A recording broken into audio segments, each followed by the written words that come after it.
Coach à domicile, le conseil bien-être de nos experts. Catherine Blanc, psychanalyste et sexologue. Pourquoi certains d'entre nous sont addicts à la pornographie ? La pornographie offre des scénarios, source d'excitation bien sûr, et d'excitation facile. Le scénario est déjà bien huilé, si je puis me permettre. Il permet un accès facile à une fantasmatique qui pourrait par l'individu lui-même être freinée, mettre du temps à être construit, de se libérer des interdits psychiques qui permettraient la libre circulation de la fantasmatique érotique.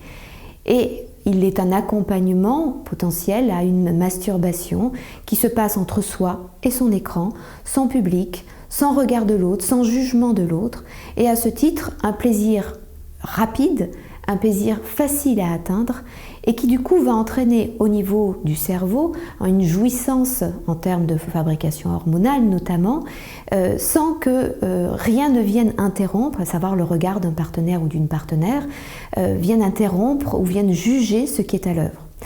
Donc à ce titre, évidemment qu'il devient de plus en plus difficile de rencontrer quelqu'un parce que ce quelqu'un existe, a un cerveau, a sa propre fantasmatique, a son propre regard sur soi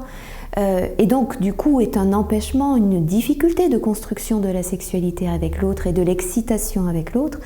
Quand dans la tranquillité de ce rapport entre soi et l'image proposée dont on n'est pas responsable puisqu'on n'en est pas à l'origine d'une certaine manière, évidemment qu'il y a tout d'un coup une effervescence d'un côté quand il y a des enjeux plus complexes dans la relation à l'autre. Donc assez naturellement, l'être humain est ainsi fait qu'il choisit toujours la voie de la facilité, toujours la voie qui le libère de sa culpabilité, qui le libère du jugement qu'il projette que les autres ont sur lui ou parce qu'il a lui-même potentiellement ce même jugement sur lui-même. Et du coup, à force de consommation d'un plaisir facile et d'un plaisir protégé justement de cette idée de jugement, eh bien